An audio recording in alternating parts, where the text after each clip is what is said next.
Question 14a. Okay, so we want to integrate sine cubed x dx. Now, some students might be slightly confused as to why it isn't just like sine to the fourth or something like that. Well, if you differentiate that, you'd use the chain rule, so that'd be the 4 sine cubed x, but then there'd also be the derivative of sine x in there, which is cos x, so that would make sine cubed x cos x if you differentiated it, which is why that doesn't work. What we have to do instead is think of this as sine x times sine squared x, and then that we can replace with 1 minus cos squared.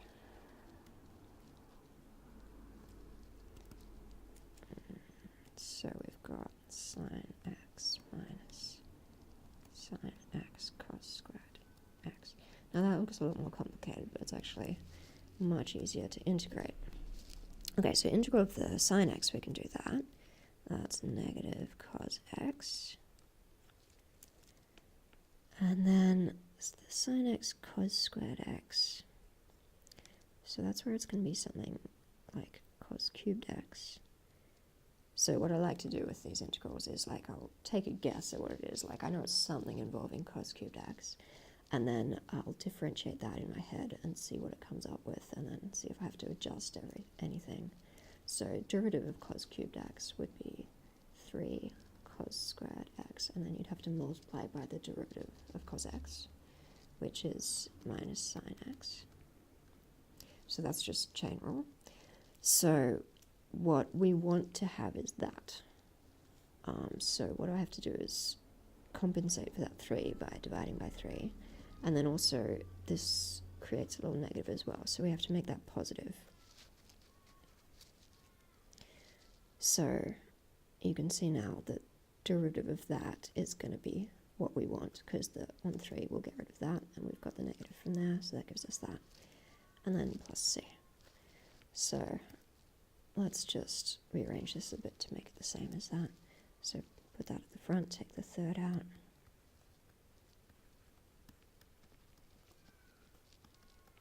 And there you have it. Or an alternative way that you could do that one is you could just differentiate that and show that it gives sine cubed x. So let's try that.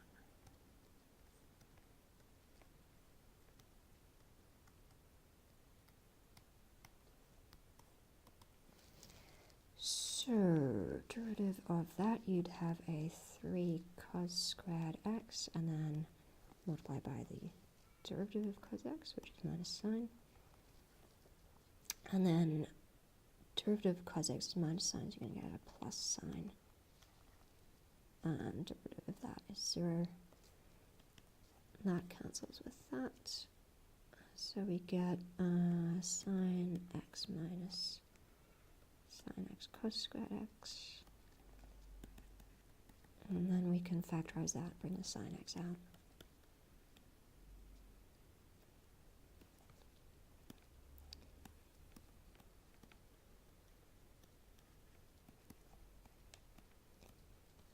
And then you could say something like, therefore integral sine cubed x dx.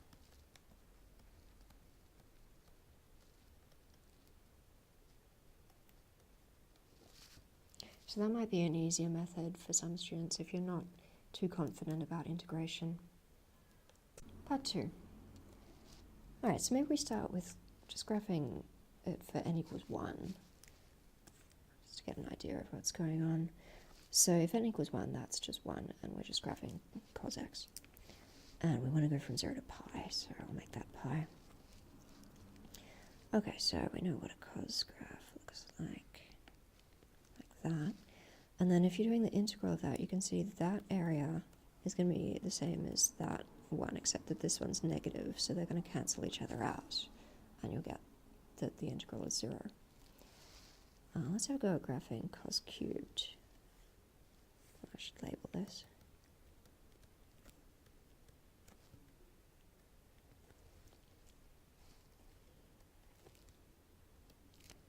Go up to pi again. So this is for n equals 2. You'd get a 3 there. Alright, so what's going to happen in this graph? Well, let's maybe start with working out what it's going to be when x equals 0. So you're going to get cos of 0 is 1, and then 1 cubed is 1, so just the same as the last one. And then when x is pi, you're going to get negative 1 cubed, so negative 1 again. And at pi on 2, it's still going to be 0. But what is it actually going to look like between these? Well, one way to figure that out would be if we work out the derivative of this. That would be 3 cos squared x times negative sine x by the chain rule. So at pi on 2, this is actually going to be 0. So the derivative is 0 there, which means it's going to be flat like that, not going straight down like that. So it's going to look something like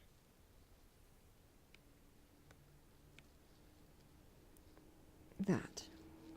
But the point is that, again, this area is the same as this one.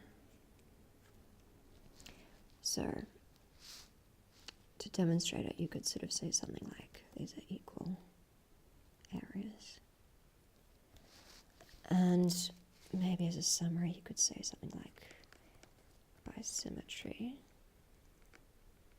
the integral from 0 to just pi on 2, so just that bit, of cos 2n minus 1 x dx is going to be the negative of integral from pi on 2 to pi, so this part.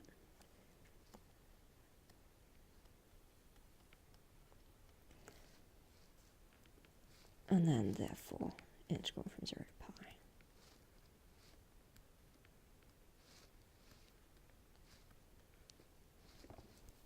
And that's it. Part 3. So I want to start by explaining the method of cylindrical shells and why that works. Let's start with imagining what kind of shape we would get if we took this curve and rotated it around. So if you imagine it sort of cutting out a piece of foam or something as it swings around this axis, then the shape it would cut out would look something like this.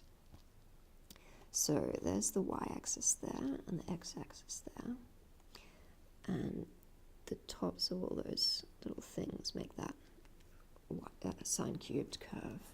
Of course, the real thing would be a lot smoother, it wouldn't have these corners, but what I've done is cut it up into cylindrical shells. So there's one of the shells there.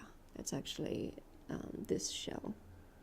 So whatever value of x that is on the axis, that's our radius of this shell.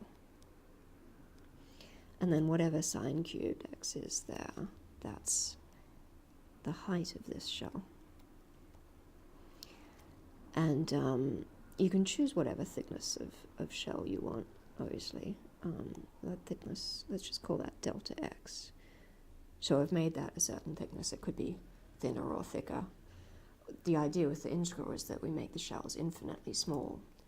Like we think about the limit as this gets smaller and smaller. Anyway, let's try to work out the volume of this shape, just this part of it.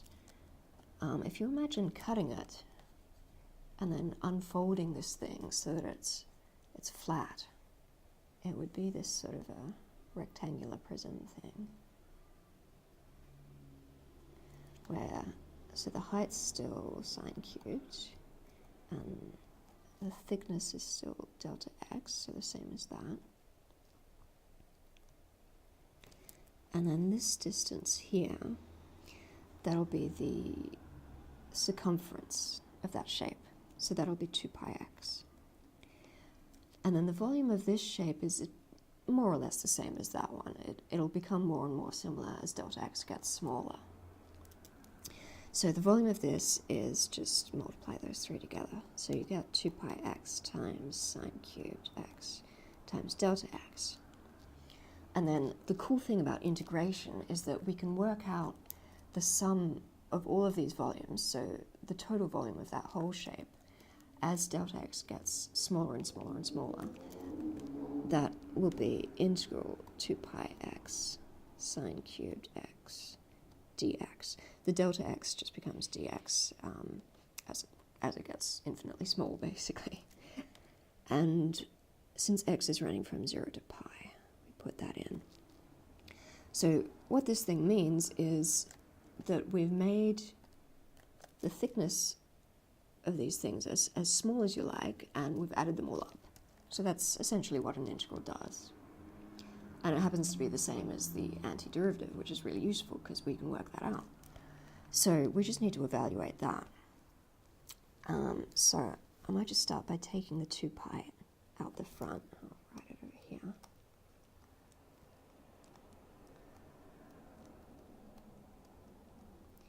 Okay, so how do we evaluate that? Well, we've got two functions multiplied together, so that's where we have to use integration by parts.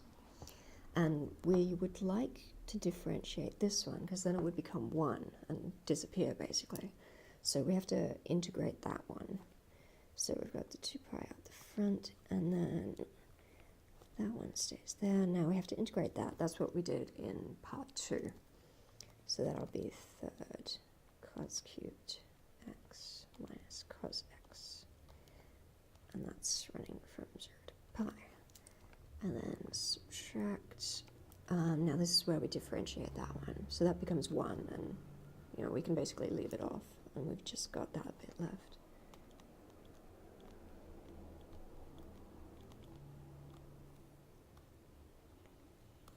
And that's from 0 to pi as well. Okay, so we just got to plug in these two values into this. So x will be pi, and then cos cubed of pi. Cos of pi is -1, so -1 cubed is -1, so we've got -1/3, and then minus -1, so +1. And then when we plug in 0, that's going to make that whole thing 0, so it's just 0. And then, okay, so we've got to work out this. Well, in the previous part, we found that the integral from 0 to pi, when you have an odd-numbered power of cos x, it'll just be 0. So that whole thing just becomes 0. Okay, -1/3 + 1 is 2/3. So we've got 2 pi times 2/3, and that'll make 4 pi squared over 3. And that's it. That's the volume of that whole thing. Part B. All right, we're going to find I0. So plug 0 into there. We get x to the 0, which is 1.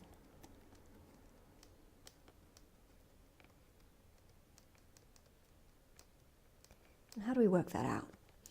Well, if we had tan theta there instead of x, then you'd have tan squared theta plus 1, which makes sec squared theta.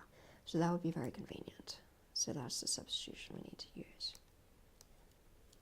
And then let's work out what dx is. So that makes sec squared theta, and then that will tell us you can replace dx with sec squared theta d theta. So let's do that, and we're going to change these as well. So when x is 0, what's theta going to be? That'll be 0, because tan 0 is 0. And then when x is 1, we would want theta to be pi on 4.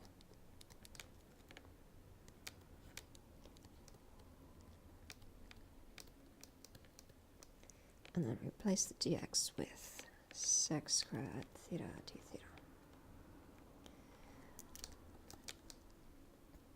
Okay, now, so this equals sec squared. So we've got like a sec to the 4th there, when we take that into account. And then a sec squared theta sort of up the top. So when we simplify that, you're going to get 1 on sec squared theta. And that, because sec theta is 1 on cos theta, that's just cos squared theta d theta. All right, how do we integrate that? Well, we have to use the fact that cos squared theta is 1 plus cos 2 theta on 2. Now, if you forget that, you might remember that cos 2 theta is cos squared theta minus sine squared theta, which is 2 cos squared theta minus 1 if you replace the sine squared theta with 1 minus cos squared. And then if you solve that for cos squared theta, that'll give you that. And if you forget that one, you can even derive that from de Moivre. So cos 2 theta plus I sine 2 theta is cos theta plus I sine theta squared. And then that will make cos squared theta plus 2I cos theta sine theta minus sine squared theta. And then equate the real parts. And you get that. Okay, so we have to use that.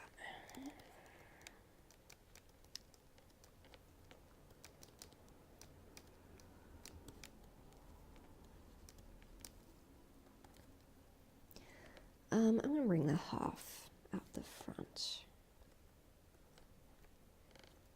So now we're just going to worry about this part. So again, with the usual method I use for these things is I'll take a guess at what it is, and then I'll think about what's the derivative of that. Well, that would give you 2 cos 2 theta, so we're going to divide by 2 to compensate for that.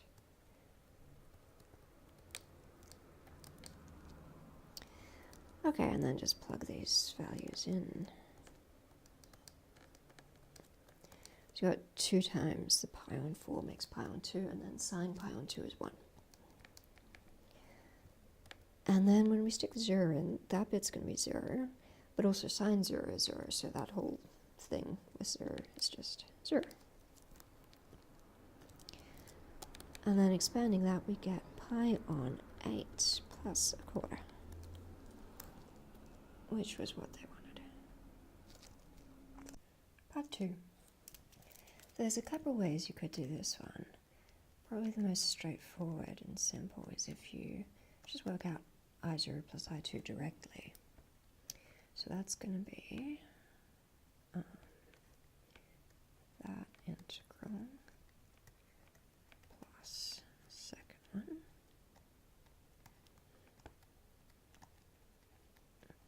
And then of course we can combine these into one integral. So you've got the integral of that plus that. And then because the denominators are the same, we could just combine this up the top.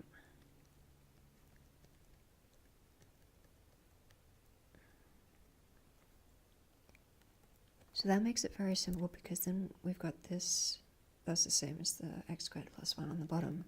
So we can cancel that with one of those.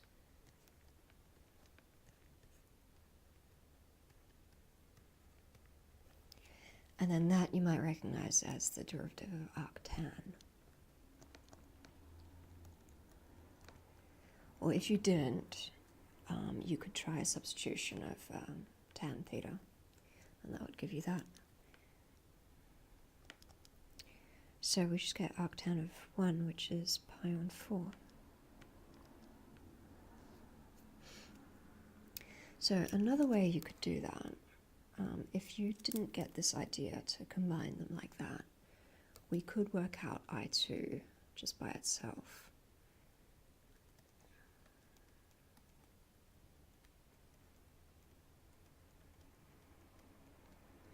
And then you might get the idea to use the same substitution as we did in the last one.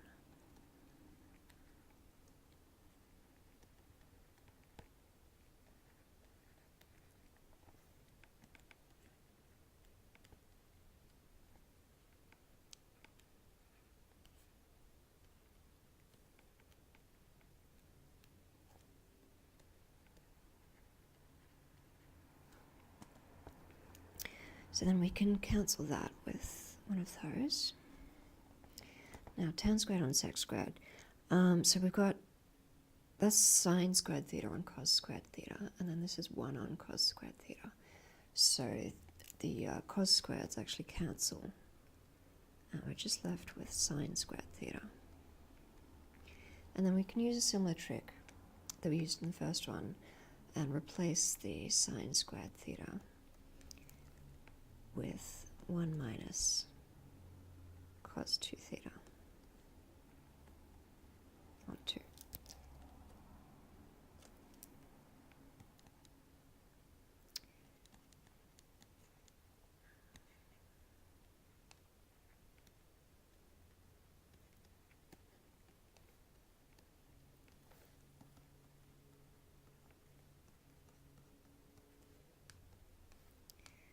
And we've got pi on 2 and sine pi on 2.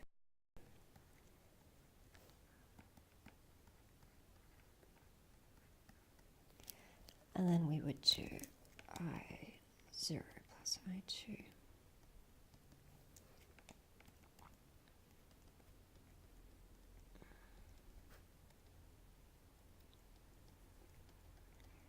That was just the result from the first part. So those are going to cancel, and then we've got twice as much as pi on 8, which is pi on 4. So clearly that first way was a lot easier, but that may not have occurred to you. Part 3. Okay, there's a couple ways you can do this one as well. What we need to do is find, sort of in a similar way to the last one where we had x squared plus 1 up the top, we need to find something that's going to like cancel and make it neater. So try to find it with like I4 directly just by itself. That's going to be, I don't even know how we do that, like x to the 4th on that. How do we integrate that? But maybe we could do something like,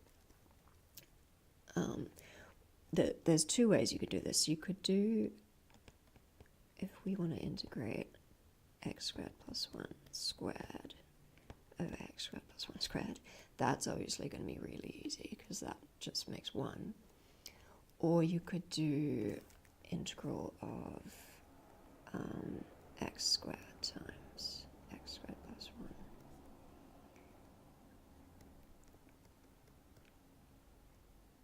So you might be thinking, well, how does that help us find I4? Well, this one is, well, when you expand that, you've got an x to the 4th plus an x squared. So that's actually going to be I4 plus I2. And this one, when you expand that, you're going to get an x to the 4th plus 2x squared plus 1. So that's going to be I4 plus 2I2 plus I0. Let's start with this one. So that's going to cancel with one of these.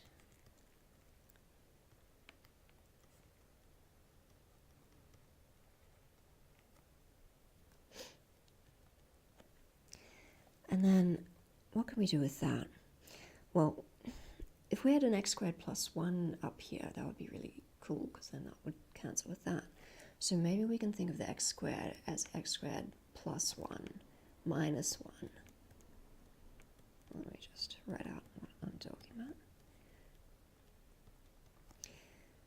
Because then what we can do is separate this into two different parts. So that bit over that makes 1, and then you've got this bit over that.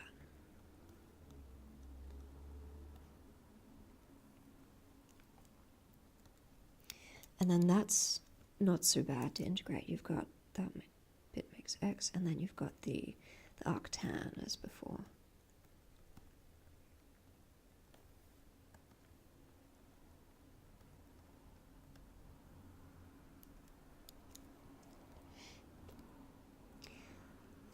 And then we can work out I4 from that because we can work out I2. So depending on which way you did it before, you may already know I2 directly, or you can work it out knowing I0 plus I2. So we want to subtract it from here.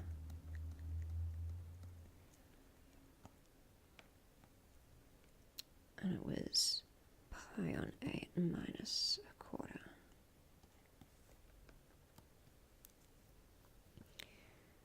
Okay, so we've got 1 plus a quarter makes 5 on 4.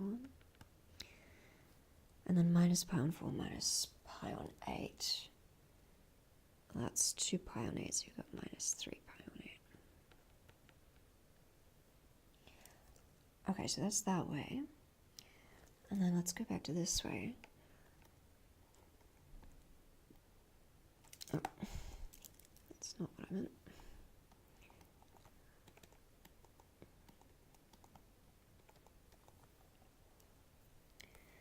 Okay, so that's even more convenient. So now we can just go I4 was 1. Subtract off the I 0.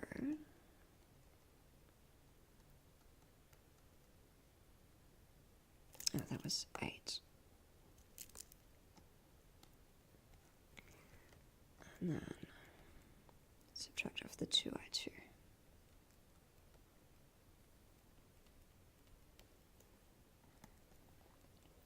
And then when you simplify all of that, that's going to come to the same thing as that. So those are the two methods that I could find. Part C. The first thing you want to do with this one is shift everything over to one side of the equation and then maybe try to factorize it, because it's going to be much easier to show that something is positive, or non-negative anyway, than to show this is bigger than this for some reason. So let's subtract that from both sides of the inequality.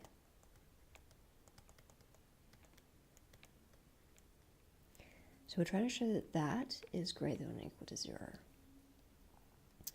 Let's have a go at factorizing that.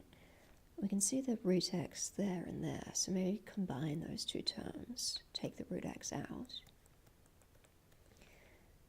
and then we're left with the 1 minus x, which can be expressed as minus x minus 1. So that's great, because then we can we've got the x minus 1 in both terms.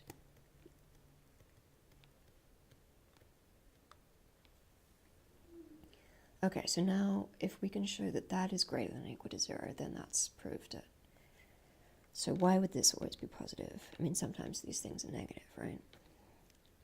Well, we can see if we pick a value of x, like a half, say, that one's going to be negative, but also that one's going to be negative, so that makes it positive. And that's going to be true for anything between 0 and 1. They'll both be negative. Or if x is greater than 1, then they're both going to be positive. So that's fine too. So you would just need to split it up into cases and say something like, or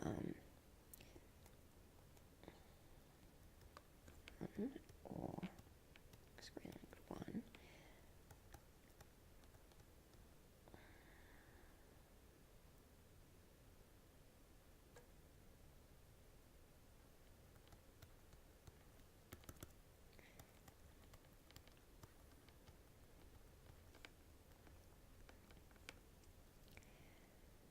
And for this one, it's the same, except that's greater than or equal to 0, and that's greater than or equal to 0. So in both cases, we get that this is greater than or equal to 0. So then you could just have a concluding line saying, therefore, this. Another way that you could do it is you could look at that and think difference of two squares. So the x minus 1, we can replace that with root x minus 1 times root x plus 1. And then you've got this root x minus 1 twice. So root x minus 1 squared. Now any square is going to be positive. And then you've got this root x plus 1, which is also going to be positive, so that has to be greater than or equal to 0.